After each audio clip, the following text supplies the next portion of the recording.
Hi, I'm Emily Rooney, and here, surrounded by images of the University of Chicago, Milton's intellectual home, we'll engage four distinguished guests in a discussion of the relevance of Friedman's ideas today.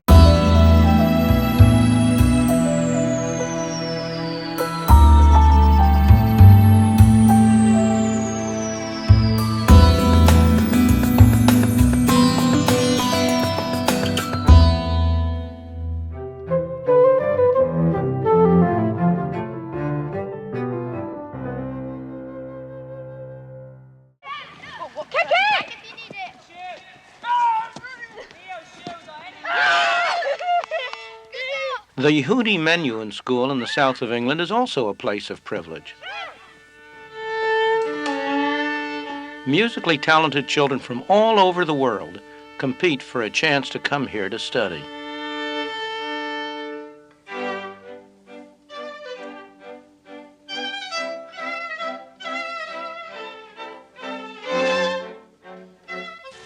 Much of the moral fervor behind the drive for equality comes from the widespread belief that it is not fair that some children should have a great advantage over others simply because they happen to have wealthy parents.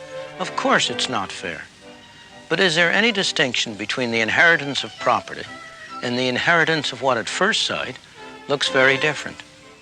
These youngsters have inherited wealth, not in the form of bonds or stocks, but in the form of talent.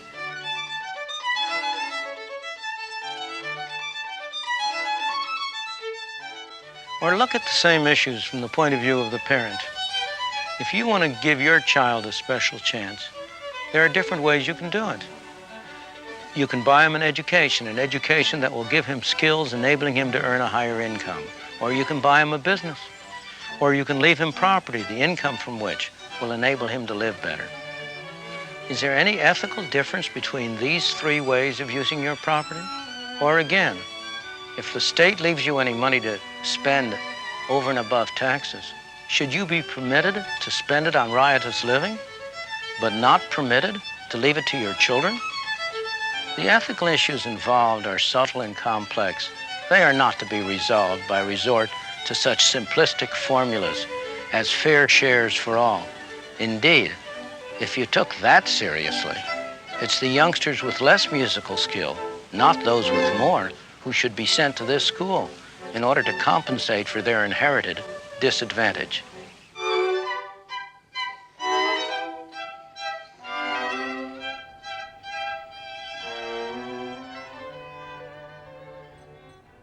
Well, he's got a lot of thoughts in that one piece, but Shiga, is he saying that education is the basis of all equal opportunity?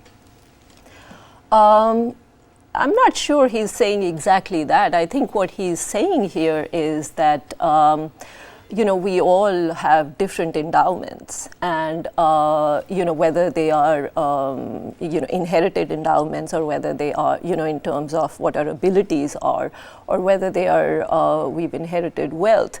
And what matters is not what the initial distribution is. What matters is that we should be allowed to make what we can, or whatever that initial distribution is. So here he is, very much talking about, again, the equality of, opportunity to allow whatever hand life has dealt us as best as we can, as opposed to But I hear him saying that, is it our obligation, the government's obligation, the citizenry's obligation to provide education first?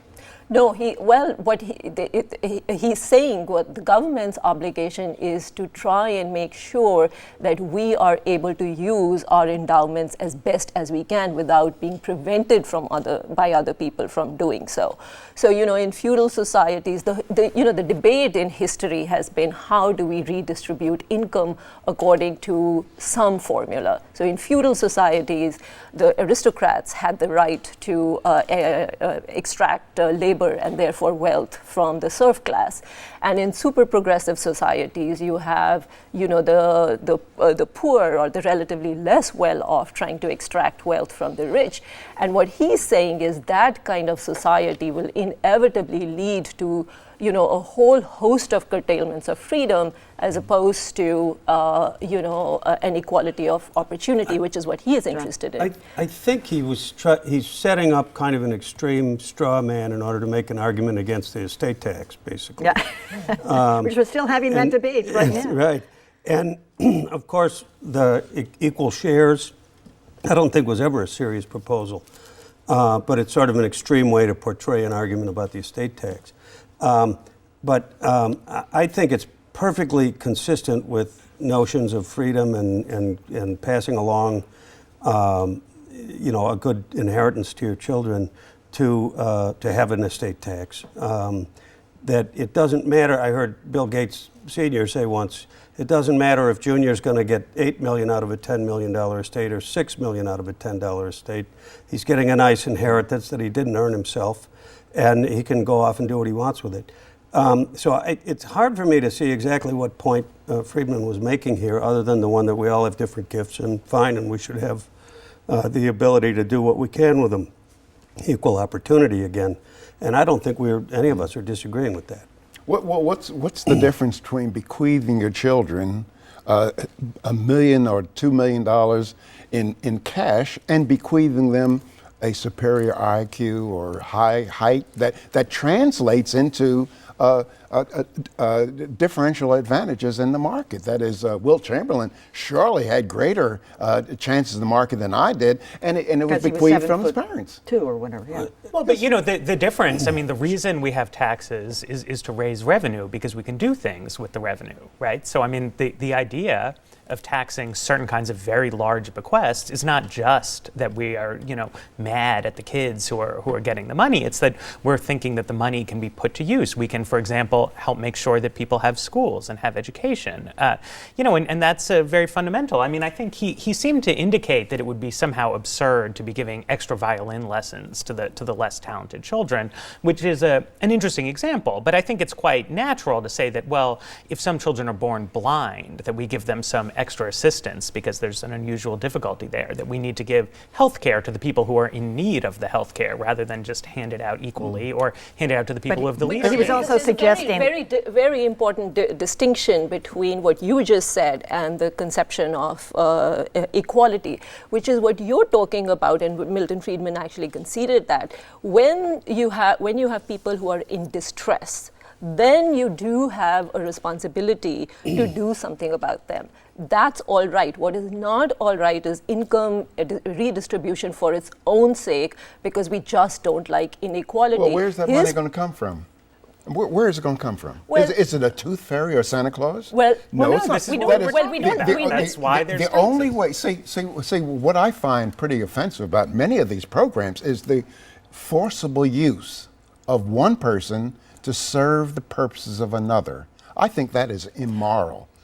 Unless you think it's moral. And to get the I think word, it's a concept of community No, and the common good. that's what slavery was. Happens all The the time. forcible use of one person to serve the purpose of another. Well, no, and I find that offensive I in any think that degree. this is the real concept of equality that I think is left out of this opportunity and outcome dichotomy is the idea that policy should take the interests of all the citizens equally seriously when you're making these things. And that means you can't put undue burdens on any particular individual. You have to let people lead their lives. But it also does mean that if arrangements can make large numbers of people better off by calling for some sacrifice, that's a good idea, that we can build a better world that way. So you believe that that people should be forcibly used to serve the purpose of others? I believe that institutions should be set up to serve good. Institutions according to whom? Now, we talk here about distributive justice, redistributing income based on, poverty and wealth. In Plato's Republic, he thought, proper idea of distributive justice would be that goods go to people who deserve them. So if you're a great piano player, then you should be entitled to pianos, not whether you are rich or poor. And that thought experiment led straight to, extremely oppressive communist society. You're saying Plato led straight to extremely... That's his thought experiment in the Republic. No, that's his thought experiment in the Republic, which goes to Milton Friedman's point that if you are going to be interested in questions of distributive justice, you are going to have to curtail people's freedom to such an extent that you will get a great deal of oppression, which is, and the final outcome will be you will distort people's incentives to produce, But that's what I don't understand. Why is it that we have to leap from extreme to extreme? I mean, we're living in a society today which is not a communist dictatorship. It's not an unfree dystopia, but it also is a society that has taxes, it has programs, it has some social insurance, it has some retirement benefits. Insofar as it doesn't make equality an end in itself and simply a means to removing certain extreme forms of distress, that would be all right. But that's not actually what happens these days. You know, when you listen to President Obama, when you listen to President Obama, you know, he talks about spreading the wealth for its own sake. Now that's a very problematic idea. Well, we are talking about repression, because if I say to the federal government, I will pay my share of the constitutionally mandated functions of the federal government, I will be happily, but I will not have my earnings go to farmers, go to bail out big banks. You'll see all the intimidation, threats, and oppression that I would want to see. I think America meets any normal person's basic definition of we are living in a free society here. This is not Plato's Republic. This is not the Soviet Union. We're not living in a free society.